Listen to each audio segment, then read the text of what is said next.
Good afternoon again, and welcome now to the third part of the initial induction training for new managers.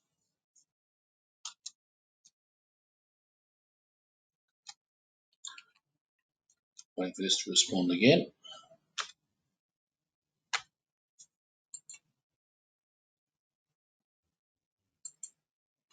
Okay, what we've done in part one, we did intro to the group, training systems, key systems, and daily duties.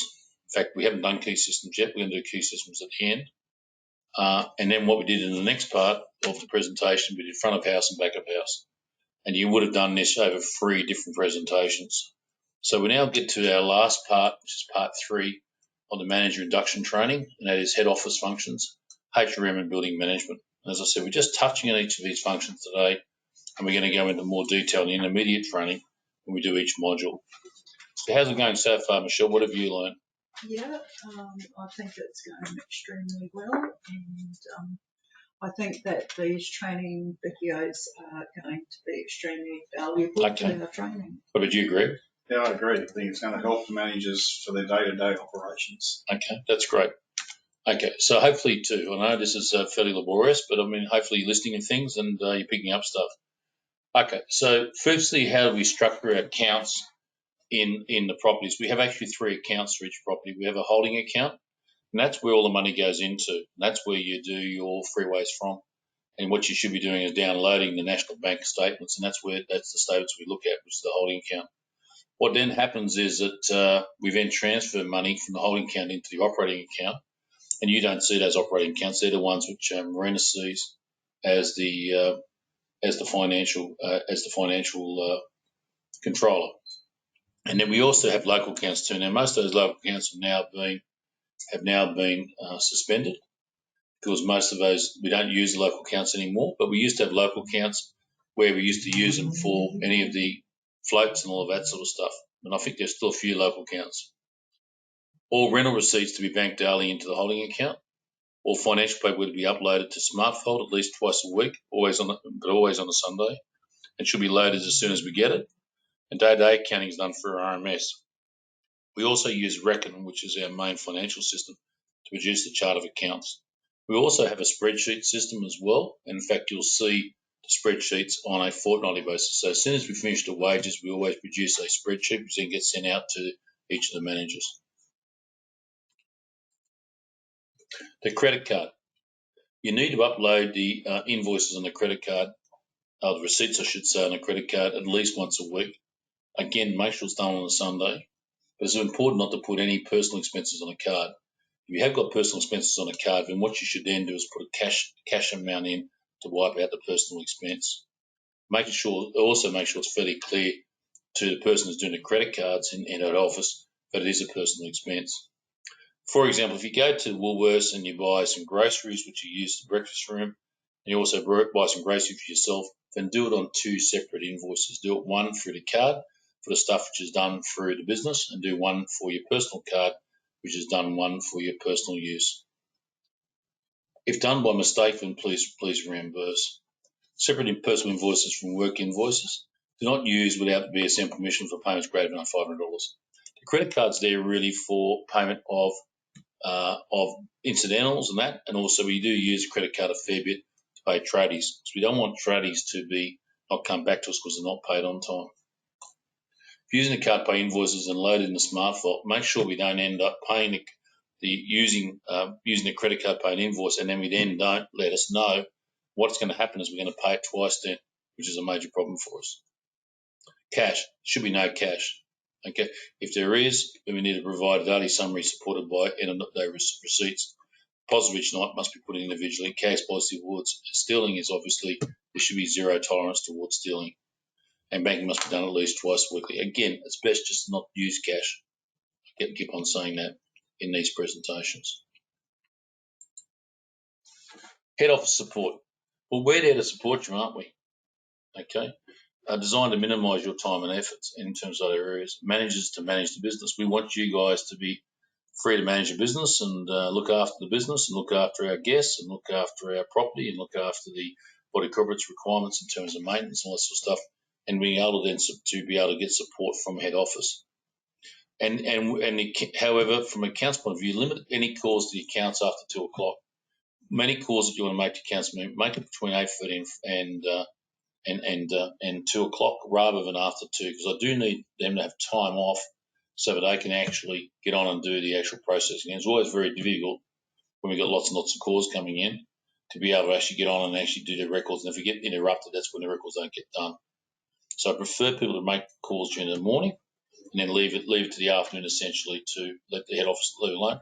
The same as we'll leave you alone 2 in the afternoon and get on with your business as well. We understand it's just as distracting when you got lots and lots of calls from head office to get on with your business. Your BSMs are available 24/7. Again, what I always suggest you do is you text them, okay, and you send a message and give them very clear instructions about what you want from them, particularly when it comes to me. Don't just text me and say ring me and I'll find out all you want to do is update me on something. Send me the update by text and I'll then respond back, and I'm sure the operations managers or the BSMs will do the same. The F&B managers the same thing, and of course it's the same thing for the training and development manager and revenue manager. Always better to texting people. That way, when we can then look at the text and we can get back to people without actually disturbing our flow of thought. There isn't an after-hours call centre at the moment, but we will be getting back the after-hours call centre probably in 2022 once we open up Fiji properly. Now, just as there's lots and lots of jobs done at head office, there's lots of jobs done there's lots of jobs done at the property. There's also lots of jobs done at the head office as well. We can see here that we've got in head office a financial management team, okay, headed up by Marina at the moment, okay, and they do a lot of tasks. We've also got an operational support team for CAG and Centro, headed up by Melissa and Marcus and by Michelle and Greg. We've got landlord management, which is headed up by Tom. We've got the AP and procurement area, which is headed up by Rick and Marcia and Andrew. We've got RMS accounting and AR, which is really headed up by Marcia. HRM management, which is headed up by Michelle and the new guys are coming in.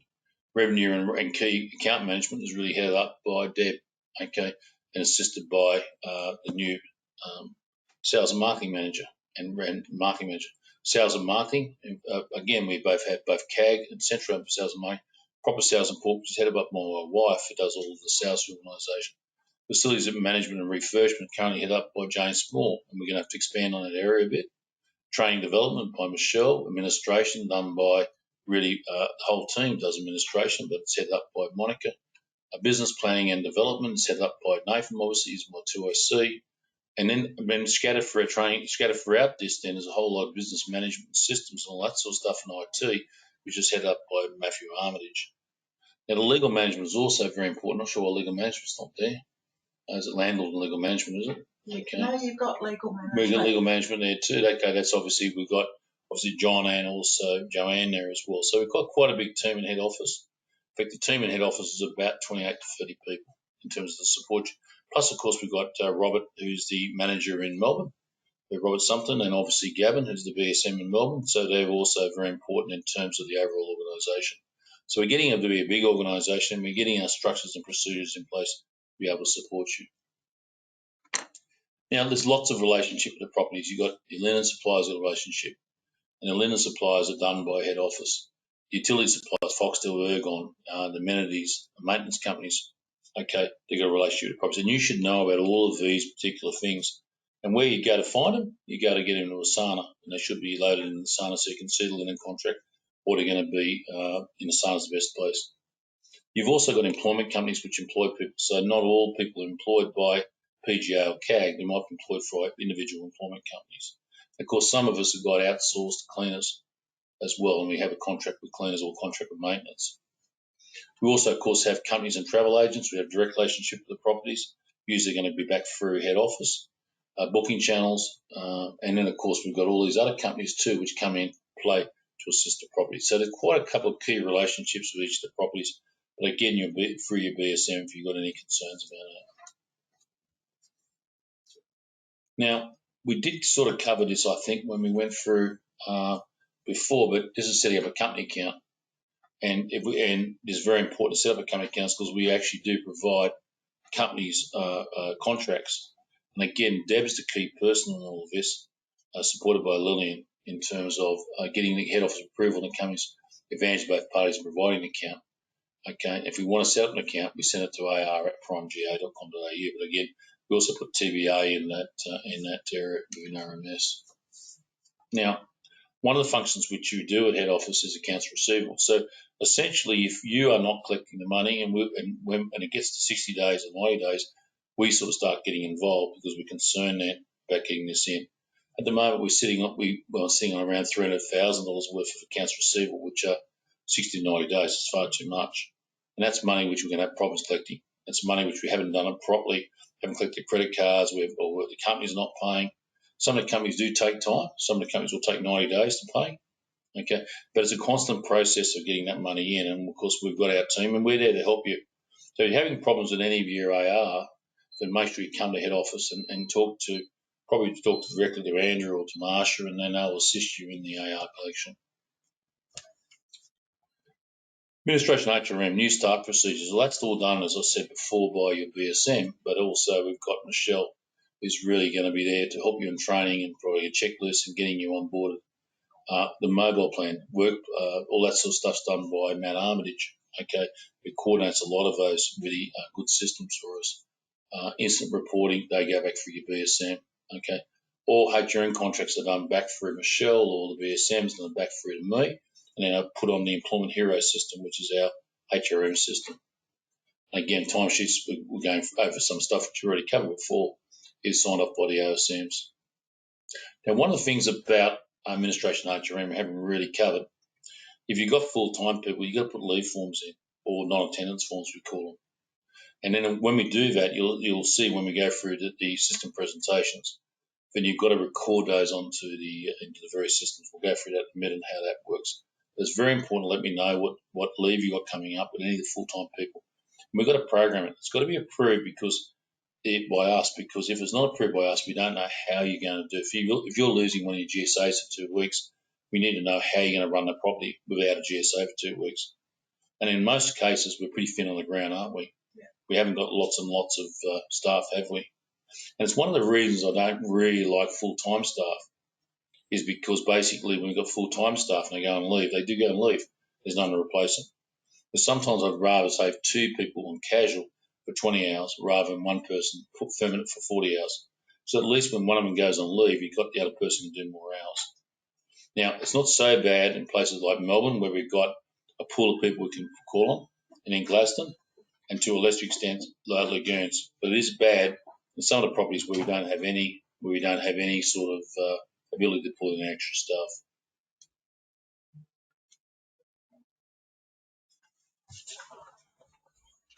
Okay, next topic is we've got uniforms, and we talked about uniforms. So very much, you've got a choice between white shirts. I think we've got red shirts. Some people got black shirts as well. Okay, but very much, if you like the CAG for the ladies, I think it's good. It's a nice tunic, isn't it? Yeah. And basically, you can wear black pants or skirts with that. And for the blokes, they can wear a white shirt. Generally, they wear a white shirt. Some of them wear black shirts as well. And some of the blokes wear a jacket for some of the properties which are a bit colder. Okay, the cleaners can wear a white or a red blouse or white V-necked shirts. And some of them also have got now with the CAG red pipings. I think we've got a supplier in Lagoons who's provided all of the shirts for the cleaners in Lagoons. It's important to wear badges, okay, and to get those badges organised. And for the women in some of our properties in the south, they also wear scarves as well. And ties for men, it's very uncommon now, but some of the properties do wear ties still. Just close that door, please. The awards. I want to say a little bit about award rates. So there are 2 bases really which we employ people on. One is a contract where we have an ABN, and we're very happy always to have ABN resources. And the ABNs can either be on a per job basis, so they might be, for example, contracted to clean a certain amount of rooms per day. So they might be saying getting $15 or $17 per room per night, or they're paid a minimum rate Okay, and just 2 seconds. Yep, I can't pause this. Let's close it up. Or they're paid on a PAYG basis, where they're paid a minimum rate. Okay, and of course they would be entitled then, if they're paid on a PAYG basis, depending on the award, to Saturdays and Sunday rates, etc. The main thing is that they've got to take breaks. As I said, there are mandatory breaks that we went through before, every 5 hours. And of course, a lot of people take smoking breaks, and I'm happy for them to take smoking breaks, but they've got to be somehow recorded on their timesheets. And as I said, unfair dismissal. Again, it doesn't really matter whether it's a casual or a permanent. We have the same rules when it comes to unfair dismissal. And it's very, very important to give people proper notice and proper advice about why they've been dismissed. And I will not. And again, anybody who's dismissed, particularly even if it's a casual person that's been with us over 6 months or more, it must come back through the BSM or back through Michelle. They can't just be terminated, particularly if they're on full time. And of course, we also have public holiday rates as well, and obviously Sunday rates as well. And a lot of our people agree to work on public holidays for Sunday rates, but it's really up to the individual to agree to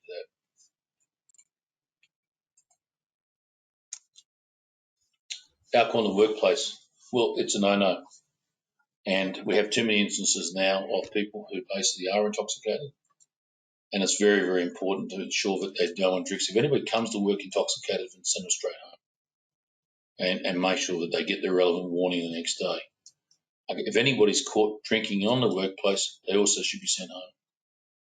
Okay, it's not appropriate to drink unless they've finished work, unless you've been invited to an event or a function.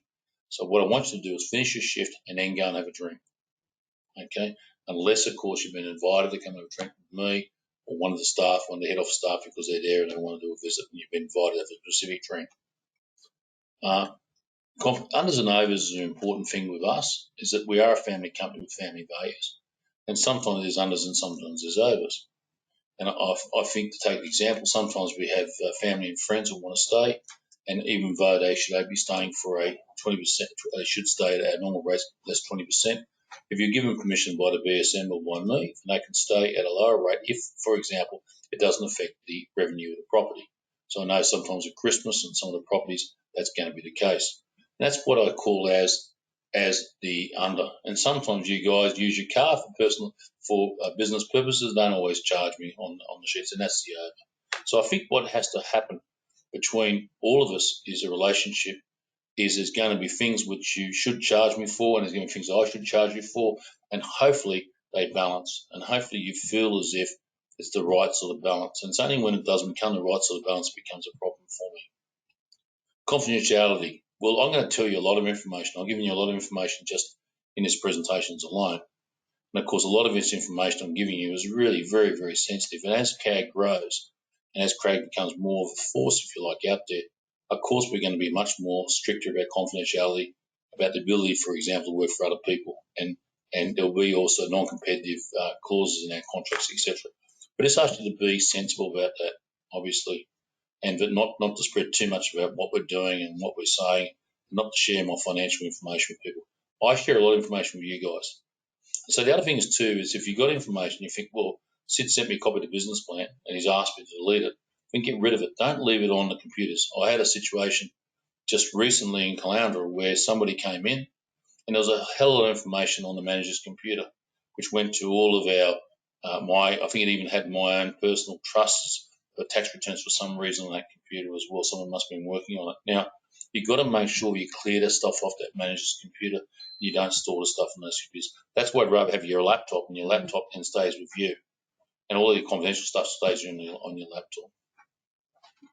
Okay, now, owners' rights and property sales. Now, we've got a lot of people who want to sell properties at the moment, and it's important for us to be able to sell the properties internally, because when we sell them internally, we're going to try to make sure they stay in the management pool, aren't we? We're not going to. Now, of course, we've got to also allow sometimes people to occupy them, and allow sometimes people to do long-term tenants, but it's got to be controlled. And of course, it's up to all of us to protect our business. We do not want owner-occupiers or people, outside agents in our buildings, do we? Okay, we really want to do everything we can. The best way to do things we can to do that is to give good service and look after our landlords. And part of that is making sure they can enjoy it when they're there, and they're recognised when they're there, okay, and they're very, very important people to us, okay. Now, the other thing is too, of course, is that we also got a salesperson. So I'd come back for Alison with any sales, and what she needs information about, what they want to sell, what the price is, and I have gone out to every landlord and asked them if they want to sell a property, then they should let us know. Now, communications is very important, I think, generally between head office and property. Sometimes we overdo it. I think that too many people talk too much from head office to properties, is my statement. But it's good and bad. I allow you to communicate with each other. I allow you, I actually not allow you, I actually want you to. I want managers to build up relationship with other managers. Okay, we have a weekly management meeting at 12 o'clock. It is mandatory to attend. It's not a matter of, if you're not busy, attend. This is my management meeting. And that's my number one means, I think, of communicating with managers. It's your number one means of saying, hey, I'm not happy about this, or can you at least bring this up for the rest of the managers? Now, of course, I think all those management meetings, I don't think I've ever had too many testing moments in management meetings. I think they've gone very well, because I think we've all used these management meetings as a way of getting teamwork and all that sort of stuff going. Now, if you want other communications, of course, we can have other meetings. You should be having meetings internally. You should be having meetings with your staff. Okay, we should be having Christmas parties. We should be having functions. This should be an enjoyable thing, and we should be creating a teamwork based on trust and integrity, shouldn't we, with our team? Payment of accounts. Look, it's very important for us to pay accounts on time. Half the problems, and when we don't get it, is where somebody hasn't been uploading stuff into Smart Vault, and we're chased by somebody, and then we find out we have not got the accounts to pay. It makes them around very, very annoyed. Okay, of course we want to pay accounts. Right at the moment, we're pretty much up to date on accounts. But again, any of those accounts you need to pay, then if you've got something really urgent, then send them through the BSM, and then we'll make sure they're paid. Payment of entitlements. You are entitled to mileage allowance under your contract. So if you are travelling more than, if you're travelling more than a couple of kilometres per day, and you are entitled to mileage allowance under your contract. You're entitled also to overnight allowance as well, where it's costing you more money. Now, if it's not costing you more money to stay overnight, then of course then you're not going to charge me for that. But where it's costing you more money, and sometimes it does cost you more money because you're away from home, but I'm very happy always to pay those bills. Anything of a personal nature, use your personal card for a business purpose, please make sure you put in that claim straight away, and we'll pay it straight away. Work cover. Incidents, make sure the action required, and we just had a work cover incident just a minute ago. Okay, seriousness report to what Greg White did now, but we report to the BSM. Okay, recording incidents, register an incident report, and make sure it's all put in the SANA actually. Reporting to head office notification, follow up, head office will handle any claim payment. Obviously, if there's an issue, then we'll get involved, Joanne will get involved, Greg, our legal team. They know what to do. Okay, again, what happens in most instances, if you're worried about something, then talk to me, of course. Okay, because the number one priority is to make sure you're okay and our staff's okay. But if there's any instances there, you should get the police involved. If it's a criminal incident, we had a case just this weekend where one of our managers got two black eyes. That's just not appropriate. Okay, so I mean, again, come back to me, and we'll get our legal team to help you as well. So we've got John and we've got Joe there. Again, if you think you've done something wrong, then don't make any admissions, okay? But come back to us first and let us know, and then we'll guide you through that process. All communication between work cover and us to be handled by the BSM. In fact, be handled by head office, really. Don't go trying to handle it yourself, because we want to be. They're not our friends. These people, they're there to do a job. Workplace health and safety. Again, managing chemicals and material data sheets are very important to do that. It's very important to do the managing chemical course. Okay, and there's actually a course you can do, isn't there? They should all be doing that course, and it should be part of their initial courses they do. Yeah. We'll make sure they're enrolled in that too, won't we, Michelle? Yes, we will. Correct usage of equipment is always good. If you don't know how to use something, don't use it. If you worry about something, don't do it. Come back to your BSM and say, hey, what should I do? Okay. We've had too many instances lately where people have used equipment, they don't know what they're doing, and then they've buggered it up, the equipment, or they've buggered themselves up, which is even worse. Instance reporting and follow-up actions. First aid, make sure we got up-to-date kits, replenishment, workplace health and safety and audit reviews. Of course, it's important to do those. A lot of the body corporates will do those as part of their annual process. And we should have a workplace health and safety property plan as well at each of the properties. We should be reviewing those procedures. These are complicated buildings. Look at something like lagoons. There's lots of places which we could go wrong on lagoons, isn't there, Greg? A lot of turning parts, yes. Yeah, a lot of turning parts. Now, landlords. The key thing about landlords is they pay for anything in their unit of a capital nature. If it's minor maintenance, we pay for it. If it's light bulbs or it's doing the patching a wall and that sort of stuff, we pay for it. Where they start paying money is replacing carpet, replacing air conditioners, or getting a deep clean of air conditioners, replacing dishwashers, replacing the furniture. If they own a furniture, anything to do with the furniture, they're replacing. Okay. But we do a lot of maintenance. Our aim is to look after people's units and give them a good experience in terms of being managed by CAG. But if you're not sure of it, then you should always try to get permission first before you do it to Tom. But the thing is, we've got to get it done. So if there's an air conditioning offline and it's middle of summer, we've got to get it done. We have no choice but to get it done and get it done quickly, and then worry about the consequences later sometime. Now, we use iAuditor for entry and exit reports. It's very important. If we take a new unit on, we do a proper report, just like you did in your own rental properties. We use iAuditor for those, and again, come back through your BSM and make sure that policy is being followed. List of all your landlords' properties is in the SANA, okay, and you got all the addresses there. But again, come back to Tom and get that list. This also shows the landlord owns or rents the furniture, okay. And I think what I want is Tom to eventually backload all of this into the RMS system and use RMS to record this as well. If the owner owns the furniture, then any all repairs and replacement costs, which are fair wear and tear, the landlord always then he has to pay. Landlord always owns the stove, the dishwasher, etc. Dryers and window coverings are tricky. The landlord owns the window coverings when dry cleaning costs will be part of their responsibility then. Because actually what we're trying to do is extend the life by dry cleaning. CAG pays electricity, excess waters, rates, minor maintenance, doesn't normally pay water rates, I should say, excess water rates, minor maintenance, cleaning costs and carpet cleaning, etc. It's very important to report all maintenance charge to the landlords, and sometimes we've got to get permission before we do it. In a lot of cases, if it means the room's offline, we've got to get the room online as well. So it's very important to actually make sure you text the landlord manager, and get it done ASAP. I'm very big on having all rooms back online as soon as possible. Yeah. What about building management? We're going to touch on this when we go for Asana in a minute. But building management's about basically making sure we maintain the building.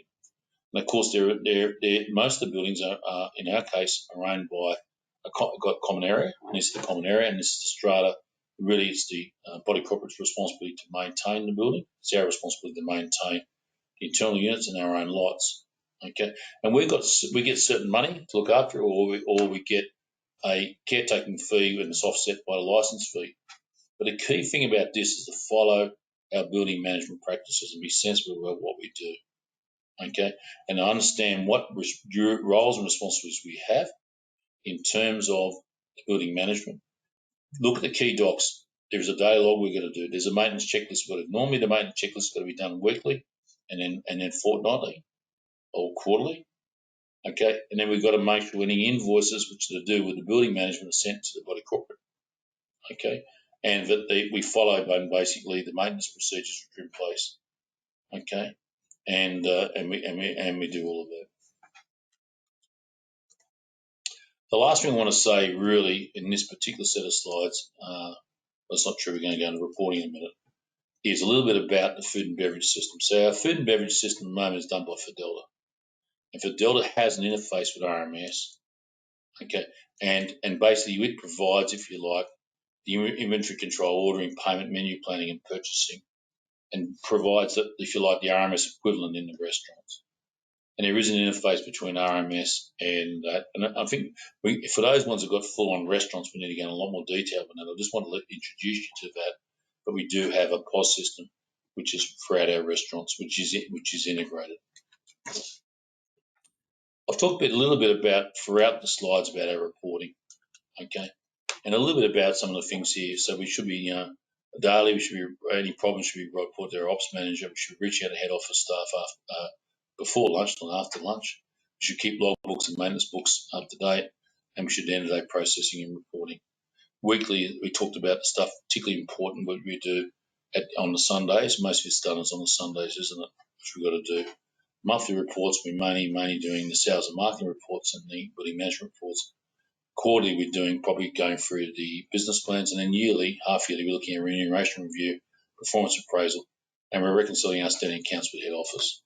Okay, so what we're doing every half year, we are paying and looking at the allowances, etc., and the bonuses. So I'd like to finish off this set of slides. Well, we're going to be doing the introduction to systems as well. I want to set this set of slides up to just a summary of the theory part of the training, so the last 3 stages we've done. Work smart and must be available. I think that's a key thing.